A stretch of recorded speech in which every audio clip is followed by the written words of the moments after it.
কয়েকজনের নাম না বললেই নয়, যে যেমন আমাদের সাইদুল ভাই, বাবু চাচা, এরশাদ, তারপরে মামুন চাচা, সিরাজ ভাই, আলফাজ ভাই, বেলাল ভাগিনা, আরো নাম না জানা অনেকেই। শুধু তারা যে কাজ করেছে এমনটি নয়, নূর মোহাম্মদ নুরু, তাদের সঙ্গে আমরা সকলে কি রয়েছি, একাত্মতা পোষণ করেছি, কোনো দ্বিমত পোষণ করিনি। এটাই হলো ভালোবাসার একটি ধাপ। মানে ভালোবাসা কাকে বলে এখান থেকে আমরা শিখে নিতে পারি আলহামদুলিল্লাহ, যে কেউ দ্বিমত পোষণ করে নাই। আর আমি একটি কথা বারবার বলতেছি, এটাকে অনেকে আবার অন্য করতে পারেন যে যুবকদের কথা, তাহলে মুরব্বীরা কোথায় গেল? এই যুবকদের কথা আসলে মুরব্বীদের কথাও আসে, ছোট বাচ্চাদের কথাও আসে। যুবক কারা?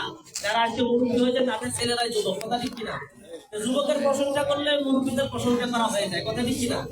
এই জন্য সম্মানিত সুধী, আজকে আমাদের মল্লিকাদহ ইউনিয়ন 7 নং ওয়ার্ড থেকে 7 নং ওয়ার্ডের ভাটিবাড়িতে সমাজটি রয়েছে।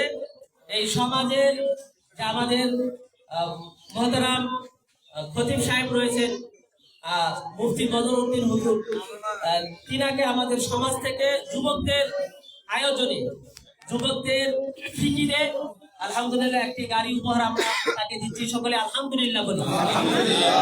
এবং এরকম আয়োজন আমাদের প্রতিটা সমাজে হোক, এবং এরকম ভালোবাসা হুজুরদের প্রতি, ইমামদের প্রতি, খতিবের প্রতি, মুসল্লিদের প্রতি সকলের মনের মধ্যে চলে আসুক, এই কামনা আমরা করি, কথা ঠিক কিনা?